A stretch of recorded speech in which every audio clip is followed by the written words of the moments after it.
అదే RTV app వార్తల్ని క్షణాల్లో చదివే అవకాశం ఉంటుంది. ఒక న్యూస్ పేపర్, ఒక టెలివిజన్ ఛానల్ మీ చేతుల్లో ఎప్పుడూ ఉంటాయి.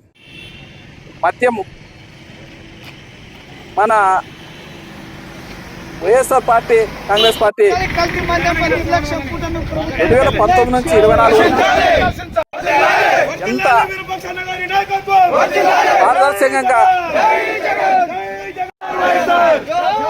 మనము నడిపాము.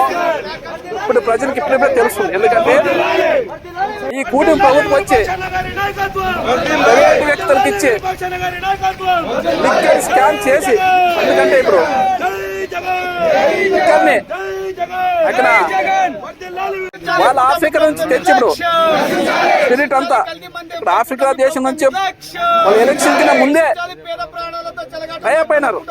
ఈ పని చేస్తామని టికెట్ ఇస్తే, తంబాలపల్లి టికెట్ ఇస్తే మేము ఈ పని చేస్తామని ముందే చెప్పి ఊరి దగ్గర, చంద్రబాబు నాయుడు దగ్గర, లోకేష్ దగ్గర వీళ్ళిద్దరూ కుమ్మక్కయి ప్రజల్ని ప్రాణాలతో చెలబాటు మారుతున్నారు.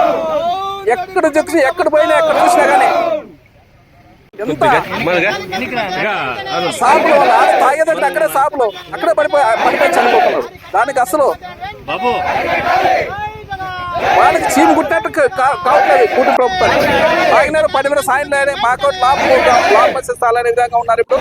ఎందుకంటే దాదాపుగా మీరు చూస్తున్నాం, మీడియా చూస్తుంది, మీడియాతో చూపిస్తుంది లిక్కర్ని, మనము చూస్తున్నాం. అయినా కానీ ఎక్కడే కానీ ఎవరినో ఇద్దరు అరెస్ట్ చేసి ఈ చంద్రబాబు నాయుడు గారు సిట్ కప్పిచ్చాడు. సిట్ అంటే ఎవరు? చంద్రబాబు నాయుడు సిట్ అంటే కూర్చుంటారు, స్టాండ్ అంటే లేదు. అట్లా వాళ్ళు తోపిస్తే మేము ఒప్పుకునే ప్రసక్తి లేదు. దీన్ని సిబిఐకి అప్పగిస్తే ఖచ్చితంగా పేద ప్రజలు నిలబడతానే విధంగా, ఎందుకంటే రాష్ట్రం అంతా ఈ కల్తీ మద్యాన్ని తయారు చేస్తూ రాష్ట్రానికే పంచుతున్నారు. ఈ రాష్ట్రంలో ప్రతి నియోజకవర్గంలో, ప్రతి గ్రామంలో వాళ్ళు ఆ స్పిరిట్ ఆఫ్రికా ముందు ఉంది. ఇప్పుడు అంత మొత్తం స్పిరిటే చేస్తున్న వాళ్ళు. అలాంటిది ఈరోజు ప్రజలకి అదే జగన్మోహన్ రెడ్డి గారు గవర్నమెంట్ గారు నడిపి ఆయన ప్రాణాలకి రక్షగా ఉండేవాడు. ఎందుకంటే గవర్నమెంట్ నడితే అది ఎంత పెద్దగా దృష్టి ఉండదు, కార్యకర్తలు నాయకులు కానీ ఎవరికి ఉండదు. అలాంటిది దాంట్లో కుంభకోణం జరిగిందని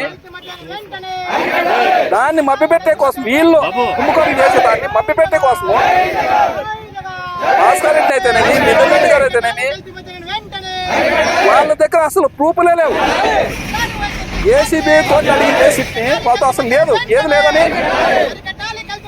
వాళ్ళ కేసుకి అసలు దీంట్లో ఏమి లేవు, సాక్షి లేవు, వాళ్ళు చూపించింది ఏం లేదనే విధంగా ఆయన బెయిల్ ఇస్తే ఆయన లూత్రాయన ఎక్కడో హిందీ ఆయన అది ఏసీబీ జడ్జినే ఆయన తీసేసాననే విధంగా మాట్లాడతాడు ఆయన లూత్రా. ఎందుకంటే ఆయన టీడీపీ కడవకప్పుడే తక్కువ జడ్జి కాదు, లాయర్ కదా.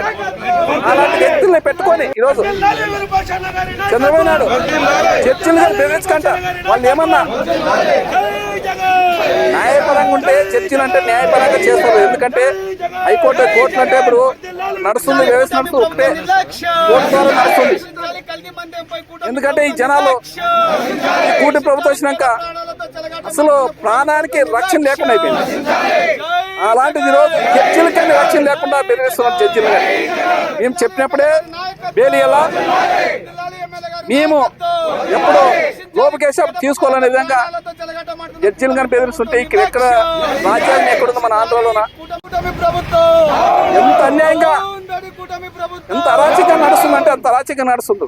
మేము ఒకటే చెప్తాం, లిక్కర్ స్కామ్ ఖచ్చితంగా సిబిఐకి ఇస్తేనే ఈ లిక్కర్ స్కామ్ ఎవరున్నారో, ఈ బడాపెద్దలు ఎవరున్నారో మొత్తము మోడీ గారికి ఆయన పదవికి వస్తారు, ఆయనకి లిక్కర్ గురించి ఖచ్చితంగా మెమోరాండం ఖచ్చితంగా ఇస్తాం. ఈ ఆందోళన చాలా ప్రాణాలకు రక్షణ లేకుండా అయిపోయింది. అంతా స్పిరిట్తో నడుస్తుంది, అంతా మొత్తము స్కామ్ లో నడుస్తుందనే విధంగా ఆయనకనే విన్నవించుకుంటాము. అదే విధంగా మేము ఒకటే కోరేది, మీడియా మిత్రుల ద్వారా కోరేది ఒకటే, ఇది మాత్రం లిక్కర్ స్కామ్ ని సిబిఐకి ఇస్తేనే ఖచ్చితంగా న్యాయం జరుగుతున్న విధంగా ప్రజలకు కొద్ది హాని ప్రాణహాని తప్పవుతున్న విధంగా కోరుకుంటాం ఉండవు తప్ప వేరే ఉద్దేశం లేదు. ఎందుకంటే ప్రతి ఒక్కరు ఎంతోమంది లక్షల మంది చనిపోతున్నారు ఏ షాప్ దగ్గర పోయినా. ఎందుకంటే మన విడిగా పోలీస్ డిపార్ట్మెంట్ నడుపుతుంది, వాళ్ళే డబ్బులు తీసుకొని వాళ్ళే నడుపుతున్నారు. స్వయంగా ఒక ఎస్ఐ మీద మేము ప్రెస్ మీట్ ఇచ్చాం. ఎందుకంటే ప్రజలు మాకు చెప్తున్నారు, ఆ గ్రామస్తులు ప్రజలు అందరూ చెప్తున్నారు మాకు అట్లానే మీరు తీసుకుంటారు, అట్లానే డబ్బులు ఇస్తున్నారు అనే విధంగా చెప్తున్నారు. కాబట్టి మేము ములుగొండ ఎస్ఐ గురించి మాట్లాడినాం, ఇలా తప్పు మాట్లాడలేదు. ఖచ్చితంగా ఏమో జరిగిందో అదే జరిగిందో చెప్తాను. ఎప్పుడు నేను వాస్తవాలు తెలుసుకుని ఏం మాట్లాడలేదు. ఎందుకంటే ఏదన్నా జరిగితే మళ్ళా వెనక నుంచి ఎంక్వైరీ చేసినా కానీ ఖచ్చితంగా ఉండాలనే విధంగా నేను మాట్లాడతాను తప్ప వేరే మాట్లాడను.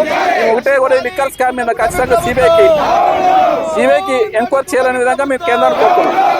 మరిన్ని వీడియోస్ కోసం ఛానల్ ని సబ్స్క్రైబ్ చేయండి, లేటెస్ట్ అప్డేట్స్ కోసం వాట్సాప్ ఛానల్ ని ఫాలో చేయండి అండ్ లింక్ డిస్క్రిప్షన్ లో ఉంది.